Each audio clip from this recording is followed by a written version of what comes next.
This is the Comedy Kiosk, podcast by Monday and Munoz. Please welcome Monday and Munoz. Welcome to the Comedy Kiosk, a podcast in which we discuss news, opinions, and ideas about comedy. I'm David Munoz, and this is... And I'm Igor Monday.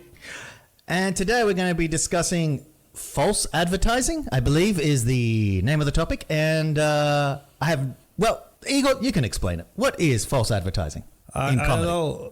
I don't know. Would I call it false advertising? I don't think that's a fair judgment. I would say it's more like kind of boosting or inventing your own credits for the purpose of, like plugging or pitching or promoting the show. So I wouldn't say it's false. I'm pretty sure like no one actually makes stuff up, but it's more like, being very liberal with like the definition of what is okay. I'll give you an example, right? And because I've seen people do this for their fringe shows, for their touring shows, and so on. People put this on the posters. People put this on the flyers. People put this in the like show descriptions, on ticket links, and everything. So I was like, okay, let me. After 10 years of doing comedy, and I've never done that. I've never like put any like kind of again, I wouldn't say made up bullshit. But, yeah, like, so I did on my poster for my show, I think in Zagreb, when I did it like a month ago, I put like, Steal the Show Best Comedian, which was my club that I was co-running. And of course, like, I'm at liberty to pronounce myself the best comedian. Why not? It's my club, right? Right. So, right. Okay. Steal the Show Best Comedian. Then I put Edinburgh Fringe Comedy Awards in big letters, and then in very tiny font, contender, because they actually showed up to see my show. So I wasn't in the actual competition or anything, but they came to see my show. Would they include me in the running? So I was a contender, right? But I put in like big font, like Edinburgh Fringe Comedy Awards, and then in very small, tiny font, contender 2024. And then I also put, I think, like Edinburgh Gong winner, which means that on one of the Gong shows that I've produced as well, I beat the Gong. So that's what it means to be the winner of a Gong show. I just did 5 minutes without being gonged. Right. So all of these are meaningless. Like they mean nothing, and there are no accomplishments in comedy world or actual credits. But when you put them in those, like, like the golden, what are they, like the branches? The leaves? Like the olive branch leaves? Like the like the Palme d'Or Awards or whatever, the Golden Palm Awards? Yes, that's it. So basically like Cannes Film Festival shit. You're like, when you put them in the Cannes Festival shit, they look fancy as fuck. That's what you're saying. Yeah, that's what I'm saying, and that's why, and that's exactly. So based on this example that I've just given, that's what I've seen comedians do 100 times. Like kind of the Gong of London winner, which means you just did a set that was 3 minutes long without getting booed off stage. Right? But, But then it kind of looks good on a poster or on a flyer as well. So what would you say about like two opinions as a fellow comedian? What do you think about such kind of, let's say, liberal use of some of those credits that are not actually accomplishments?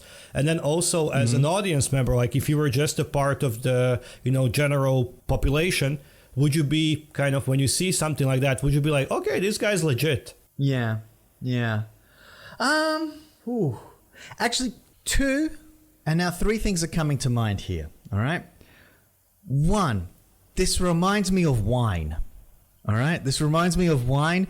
All those awards that you see on wine bottles, and a lot of those awards, they're not made up, but they're awards that they give out to almost everybody, right? There are certain wine awards that just by showing up or putting your name into the hat, you technically get an award or a regional thing, like regional da-da-da-da-da.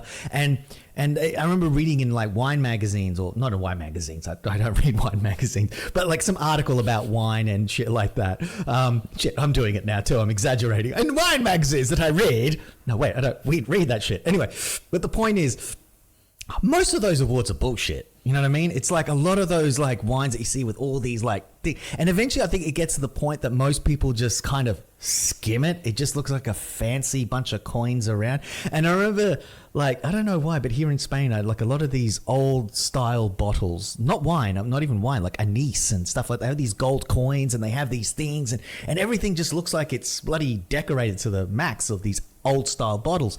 And I think part of it is that it's to make it look fancy and make it look like it's this big and really at the end of the day, I mean, regional winner in blah blah, and it's like, yeah, are you the only winemaker in that region? Because then you can just give yourself that ticket. That's exactly what they're doing, and that's exactly what they do.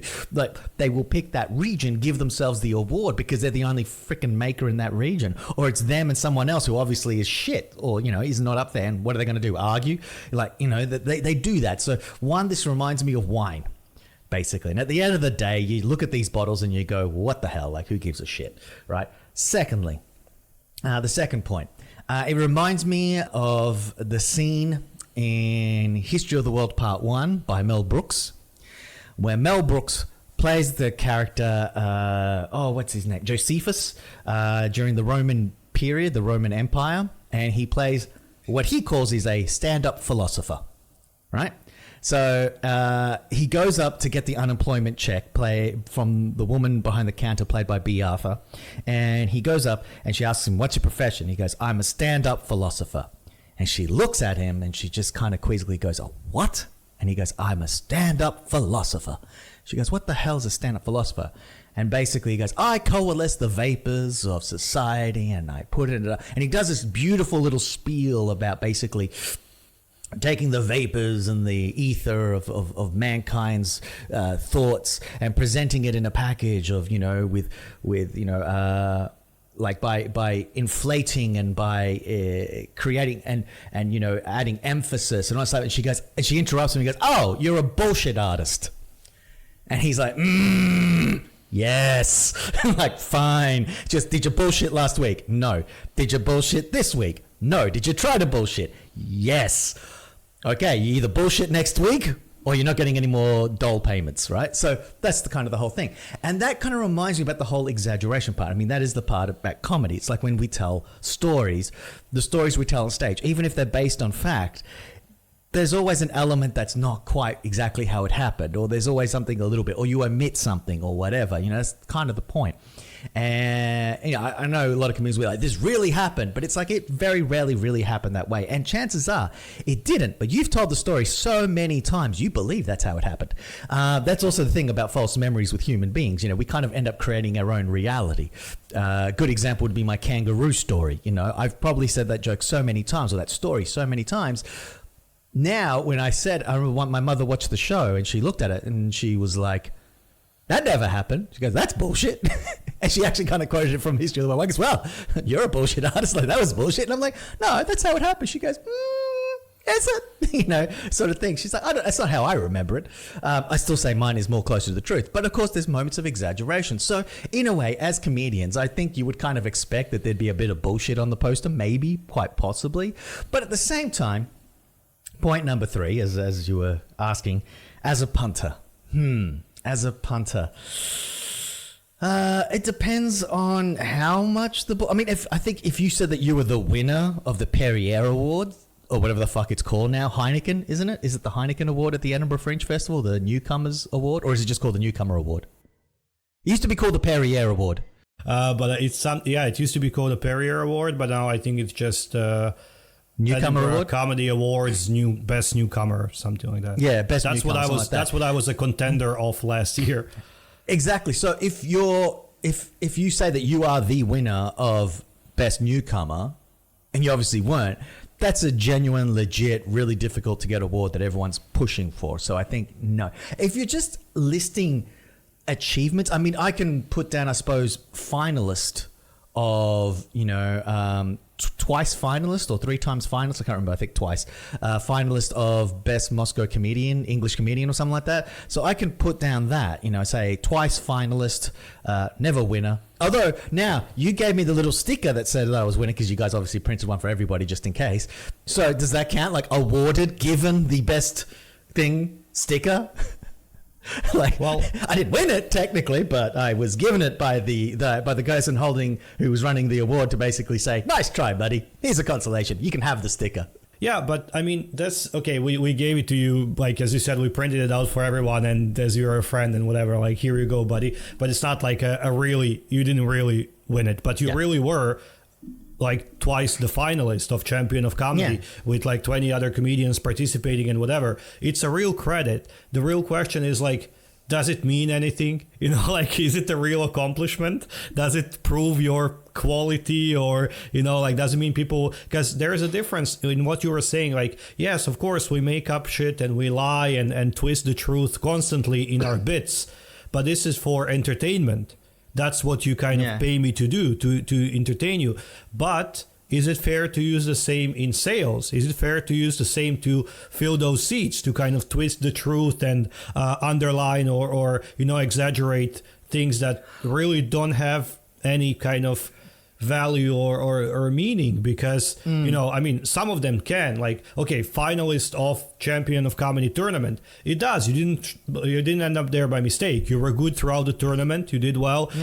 But like, on the grand scheme of, like, you know, if you try to promote this show in like Malaysia or Mexico or Norway, is it an accomplishment, you know, or is it like you know what I mean? But then So in that case, it's just you're just mentioning what you have done. I mean, I one thing that I could put in a poster, and as far as I'm aware, I mean, correct me if I'm wrong, but I do believe I was in 2019, I performed stand up in English in Irkutsk, which is in Siberia, next to Lake Baikal.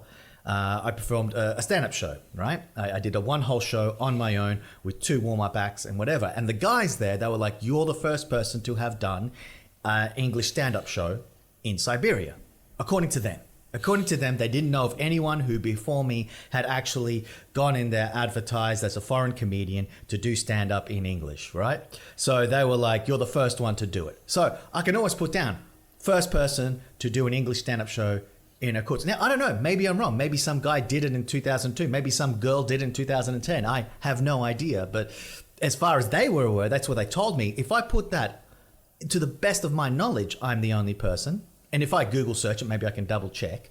But or maybe I'd leave myself in blissful ignorance and not Google it. And as far as I am aware, I am the first person. So I can say, first stand-up comedian to do an English stand-up show, you know, a paid stand-up show or a professional stand-up show in Siberia, Russia, because it sounds cool. Siberia, you know, it's that thing, you know. Oh, I performed in Siberia. But at the end of the day, I mean, yes, I packed out a whole room. I even had people sitting on the windowsills. Like, that's probably one of the, like, for just me, that was a nice big crowd. But is it that much of an achievement? Is it going to be that much if I go to perform in, I don't know, like you said, in Sweden, or if I go to perform in Berlin? Is it that big a deal? Maybe not, but I mean, it's still something that you did, and people can kind of go, "Oh yeah, cool." But I mean, I think the problem is if you said something like, as I said before, you use a big award that obviously you did not win, a big bullshit. Like, I think the point is, if you, like you said, you have it in the small print, contender. Okay, it's a little bit cheeky, it's a little bit bullshit, but at the same time, you are not saying, "I got into the actual rounds." Like, you are putting down contender. Although someone may interpret in contender and say, well, that means that you're actually in the running. Unless you put like a second brackets, okay, not really in the running. Just, you know, they came to my show and checked it out. Maybe you could add it for comedic effect.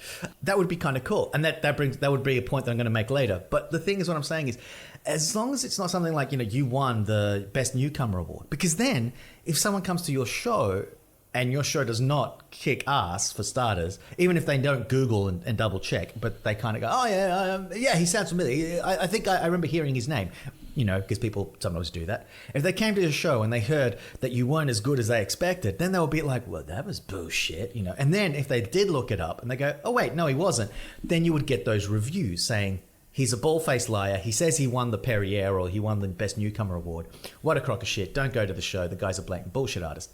I mean, that's where I think you run the risk if you're doing these things. If you're actually listing on stuff that you did, even if it's not an accomplishment outside, then the question is, well, is it worth adding to your poster? That's a whole other argument. But if you're going to tweak the truth about things, I mean, I wouldn't Yeah, if I say I'm the winner of Alicante's best comedy thing and I never ran that show, I mean, technically I could run it, but I mean, I'm running the show. I don't know.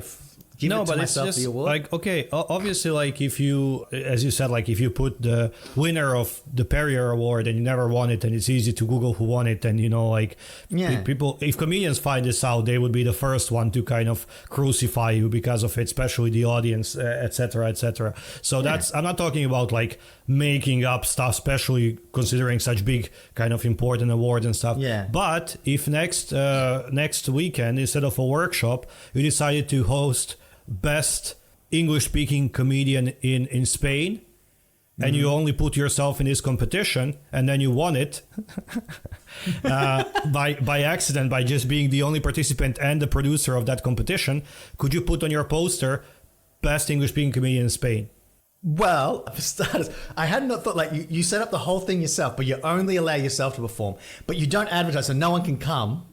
And you just perform to an empty crowd and then go, yay, by default, I am the winner. I just went through all that just so I could put something on my poster when I could just say that I did that instead. If you're going to lie and bullshit about it, might as well just go through the whole hog and not even bother hosting it. In that case, I mean, I think that's a little bit, dirty. I mean, it doesn't even exist. That's different than saying I was a participant I was like a performer at Gotham City Comedy Club sort of thing, when you did one of their 3-second open mic bits where they were judging whether you're going to go on stage or not. Like, okay, that's a little bit different. Performed at Gotham City Comedy Club or whatever the fuck it's called, like the big Gotham one and wherever it is in New York or whatever. But, in that case, you might be like, oh, okay, that's a bit of a tweak, but fair enough. I mean, I don't know. To say you performed at some place, not that you won a competition, whatever. To say that you won a competition, I mean, why bother? And I think at the end of the day, if you're going to bull crap or whatever, why not make it funny? Why not make up some? So I'm now literally right now I'm thinking of creating a poster for myself to promote like me or the club, and writing outlandishly ridiculous awards on it that are obviously fake. You know what I mean? Like the winner of the interdimensional comedy extravaganza on the planet of Zinthar, runner-up to all-time comedy greats dead or alive competition, beating out Charlie Chaplin and blah, blah, blah. Like just absolutely ridiculous things. Even putting a quote like, Charlie Chaplin would have won if he could actually talk, which is just ridiculous, because he was a silent film actor. But, I think if you're going to go, why not just go super ridiculous? Like we're saying, like with your little things at the bottom, the little quotation marks, just add a whole bunch of them where you say, okay, fair enough. I was just running. Okay, so a couple of guys. And you could kind of put the big thing when people read underneath, they go, oh yeah, that's funny.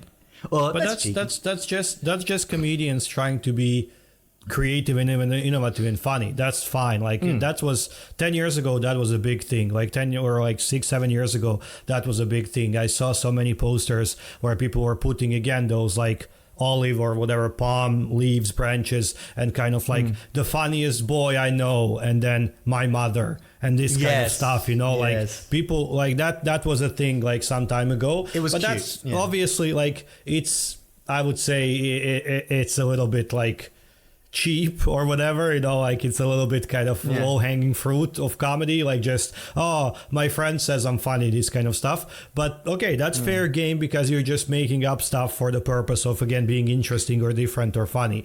But I'm not talking about that. I'm talking about, like people who kind of know, and as you said, like if you just put performed at Gotham Comedy Club in your somewhere, okay, like anyone can, it's an open mic, but sure, like you performed, it's not a lie, it's true. But if you win, if you put like the winner of the Gotham Club King of the Funny, but that's just the name of their open mic, and people don't know, you know what I mean? Like it's just, I'm saying like how, if you're trying to distort the truth so it kind of boosts your credits or like CV or importance or quality, and like plus what's happening even now like recently is basically comedians reviewing other comedians, like comedians that are friends, reviewing other comedians. Like if I start now, like a publication that's called like English Comedy Abroad, right? That's like a website or whatever, like a publication. And my first review is David Munoz in Alicante is the funniest comedian I've ever seen live. If you go to one place in the world, go see David's open mic. It's the funniest, hilarious extravaganza of comedy, this and that. Is that, is that... And then I quote it on a poster and I say, according to blah, blah, blah. Yeah, and you put it on a poster and say, English Comedy Abroad, 5-star review. Yeah. I mean, it is a little bit dodge, but at the same time, technically not a lie. It's an exaggeration thing. I mean, I think at the end of the day, though, to really put it down, I mean, okay, maybe you'll get 1 or 2 people to come to the show. And let's face it, I mean, if that's what brought them, that little 5-star review that you've quoted on your thing, I mean, if anything, that maybe might have given you let's give it a shot. Right? But if you don't deliver the goods, they're not going to be happy and they're not going to leave a tip. They're not going to do anything. If on the other hand, they really enjoy it, then who cares? Like, so a mate of yours wrote a review that you told him to write. You literally gave him the script or whatever, for example, and he just posted it and you quote it back to yourself. But hey, it's still technically there and someone looks it up and, they'll see it there and like, oh yeah, no, it's a legit review. Okay, it's not a legit review really, but it is a review that's there and you're quoting it. I mean, in that case, it's just a review. It's not like you're saying that, yeah, you won the King of Laughter at Gotham. That part I do think would be you're the winner. That's like, now you're giving yourself awards that you never won. You know what I mean? Yeah, but again, like I'm talking, so if it does push a person just over the line between like attending a show or not attending a show, especially if it's like a ticketed show, so to spend like 10, 12, 15 euros on the show or not, and they do, and actually no matter like satisfied or not, but let's say that they're satisfied, doesn't matter, but you got them through the door, I would say on like false pretenses, not on like actually false, but you know what I mean, like it's okay. So, and I think this is what comedians use mostly on things like festivals and when they're traveling and touring. I don't see anyone using it in their hometown because A, people would know it's bullshit, B, they would like come once and never come again if it's actually shit. They use this when they're traveling. So if you're going like once in your life and never again to like Philippines to do a show, you use that, you get like your 100 people that paid a ticket, no matter how happy or not they are with the show, you don't really care because you got them through the door. Same with the festivals. If you do like Fringe and you have a show every day and your only goal is to get like at least 20 people every day that are going to like tip something or whatever to fill those seats, then you really don't, because tomorrow you're going to get 20 new people. You don't really care.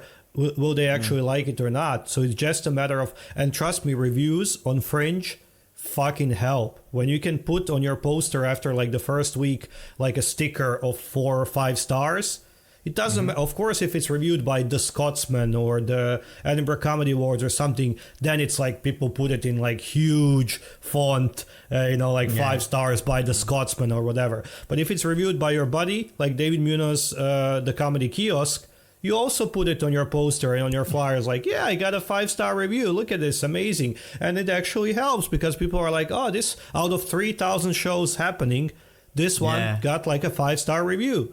But, how is that okay? Because I'll tell you why I consider this kind of, let's say, false advertisement. There was this case back in like maybe 14, 15, when I was living in Russia, that one like juice manufacturer on the box, on the like cardboard box of the juice, it said number 1 juice in Russia. That was like, it was the name of it. And then under it said number 1 juice in Russia. That's it.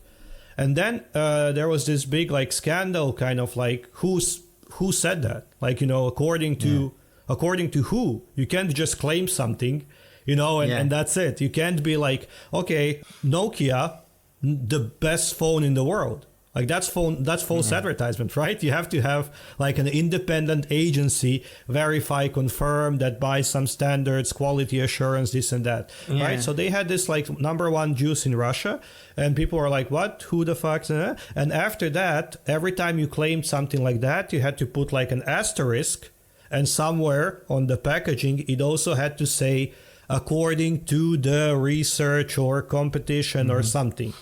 But that also means you can put the asterisks and say in very tiny font, according to our most satisfied users.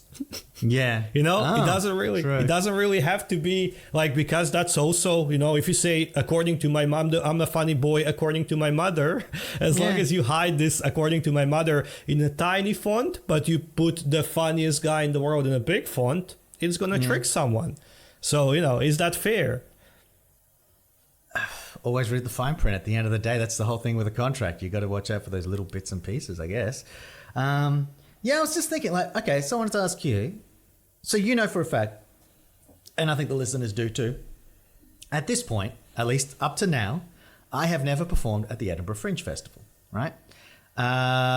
So if I've tried, I've applied. We got in with the shows thing, or the Steelers show got through, and I was invited to perform there, but never actually ended up going, right? So just circumstance and all the rest. But if I was advertising myself down here in Alicante, and I said, and I advertised myself as having performed at the Edinburgh Fringe Festival, would that be okay or not? Considering how many thousands of people, as you said, perform at the Edinburgh Fringe, would it matter if I just said that I was one of the performers? Well, that's, again, what do you think? It wouldn't be a lie. If you go there, now, it's happening as we speak. If you fly today, now, and as you in do me, like, I've never been there. As right now, I have never actually performed there. I've never even been there. Of course, like if you said that you did and you didn't, then it's a like blatant lie. But if you fly there now today and you do like 2 spots on some like European comedy showcase or like whatever, somewhere where you can get in, definitely, and you do 2 spots in one day, and you then come back to Alicante and you start writing Edinburgh Fringe performer. You are. You did a spot on Fringe, but like when people say I did Fringe, people really mean I did a full run of my own show. Like comedians, when you say someone like he's done Fringe, you say like you've produced and did like your own show. It can be a split bill, it can be like a panel show. It doesn't have to be like a solo, but it means like you've done the whole festival, right? Right. So exactly. like a comedian would know, but an audience member maybe would, if you put like a Fringe performer, then you did 1 spot for 5 minutes. Well done. Exactly. Now, let's say I do that. I go there. I do perform a couple of these open mics, panel show or whatever. Like I do 1 or 2 sort of things. And I come back and I say Edinburgh Fringe performer, and I say full run. Would that be still acceptable? Yeah, obviously. Anytime you lie, it's a lie. So that's what I mean. So it's not really false advertising as such, as long as you don't make a blatant lie. We're not exaggerating. You're basically the thing is, it's not really any exaggeration. Actually, that all the things that we've really been talking about, they're not. They're just, in a way, it's sort of like saying, well, yeah, the audience or the punter or whoever reading the poster or looking at the review, or looking at the flyer or whatever, or the advertisement, is making assumptions. In that case, you can't control people. So that's the whole point of advertising. Advertising is that sort of shit. That's why it's such an evil art form. It's about using people's perception. It's the same as when people make statements like, everyone loves chocolate except for people who live on planet Earth. Technically not a lie, but it's got a massive exception. You know what I mean? Or like the argument the example that I use in schools is like, for imagine like someone says, oh, everyone supports the new stricter labor laws except for Latinos and African Americans, and you'd be like, okay, so it sounds like it's 2 minority groups who don't support it, but everyone else is on board. And it's like, yeah, but that was said about a law being passed in El Paso, Texas, which has like a 70% Latino / African American population, in which case you're like, well, actually the majority's against it. You're just using the language to manipulate, or you're preying on the fact that people would make these assumptions based on their own neighborhood and not realize, oh wait, is this about El Paso, Texas? That's a whole different demographic. Like their demographics are different. So in that way, the advertising we're talking about it's not false advertising. Well, it is false advertising in the sense of it's just normal advertising, which is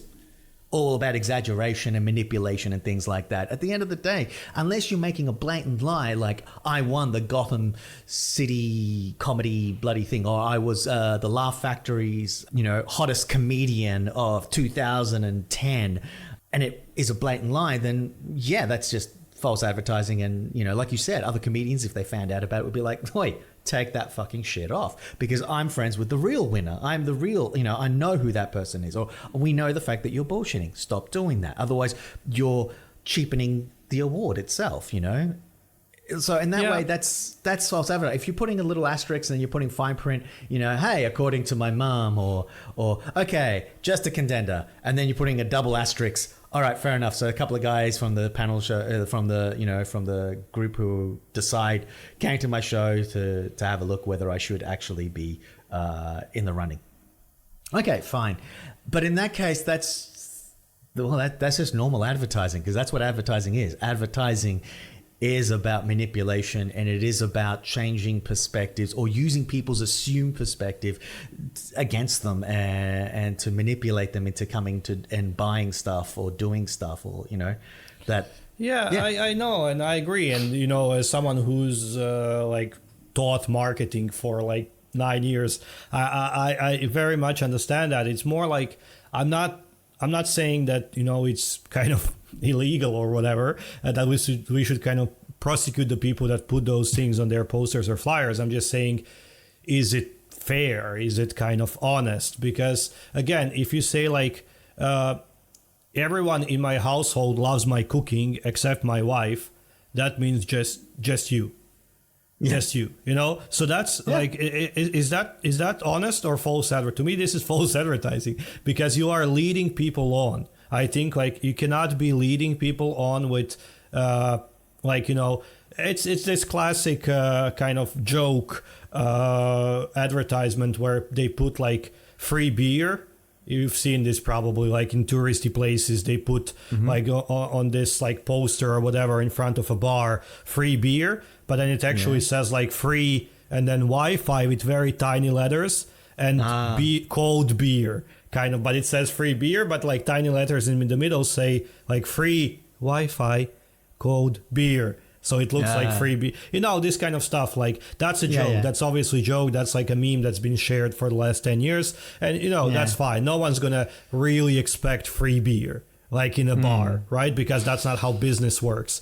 But if you say, the winner of, if I put on my poster, Steal the Show, Comedy's Best Comedian 2020, and I am, because I ran the organization and I think I'm the best. So I'm not lying, kind of, what I mean, I did it as a joke, I don't really mean that, or I would ever seriously use those credits. But so is that leading people on? I think that's leading people on, no matter that it's not really a lie. I didn't say I won the Champion of Comedy thing, which I didn't. I produced it, I organized it, you guys were in the finals. I'm not claiming anything that isn't true. I'm just kind of leading people on to think, okay, this guy has credits, this guy should be good. And maybe I am good, maybe I'm not good, but is it fair to get people through the door based on such, and that's why I did it. I did it on my poster as for the lols and for this episode as well. And just so we have something. Anything for an episode.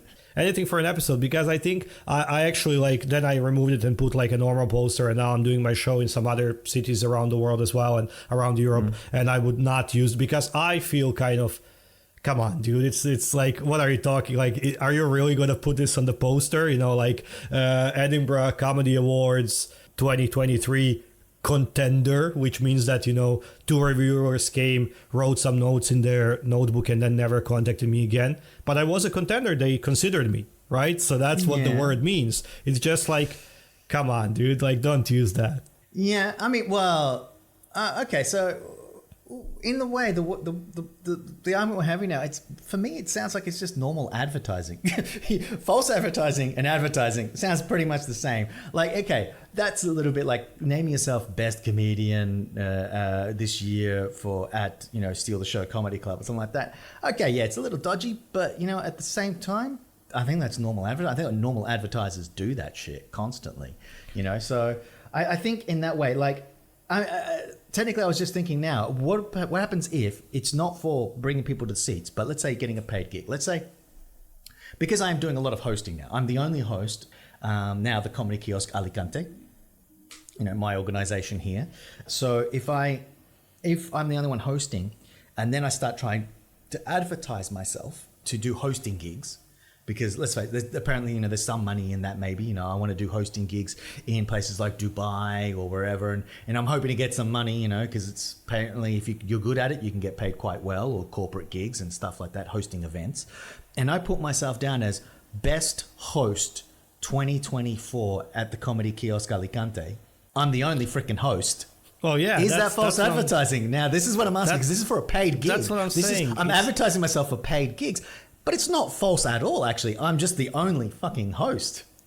That's what I'm saying. Well, even not if you put like best host, because again, being the only one by default, you are the best, no matter how, and I'm not saying you are, but no matter how shitty you could be, even if you were hopelessly terrible at it, you are by definition, you are the best, right? Mm-hmm. So, but that's, again, should we use the word the best in such context? Even if you put like the resident host of English shows in Alicante, you are the resident host just because no one else wants to do it.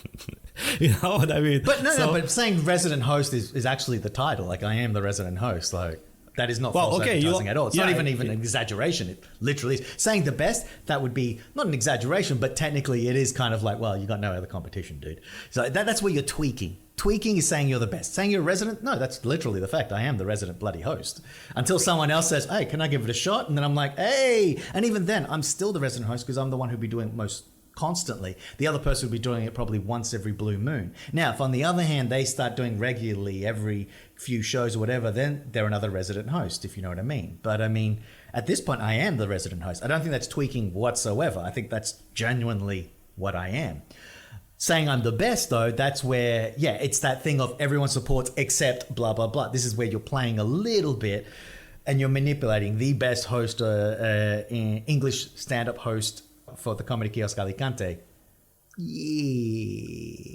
Yeah. So, okay, I would agree that, like, if you applied for some, like, hosting gig in Dubai and use, like, the resident host of English comedy in Alicante, that's fair because you are. And that's, like, and you've kind of earned it. You organize it. You put yourself there. You come. You are the resident host, and that's it. But if you said the best, I would be like, brother, like remove that from your poster. Because so that's your line right there. Me calling myself the best. You can put down that you were like awesome in 2020 and in Moscow, but me saying I'm the best host, you're like, nope, Dave, get rid of that. Fuck off. No, but like because I wouldn't seriously keep that as my credit. I put it like as just to have something to talk about on this episode. But so I personally would cringe at that, and I cringe every time I see a comedian do that, especially if I know their real credits and what this actual accomplishment quote unquote means. So same as my the Edinburgh Gong winner means that I've done 5 minutes without being booed off stage. That's it. So someone who actually knows what those credits mean, ew, brother, no. But so basically I think we can conclude that what you're saying is as long as it's not a lie, it's true, it's just advertising. That's what all the businesses and companies do, and that's how we are fed all these brands and information and absolutely this and that. What I'm saying is I don't see it as a bad thing, like something criminal, illegal, whatever. I just think it's a little bit unfair, maybe, or dishonest, manipulative. It's manipulative. It's manipulative.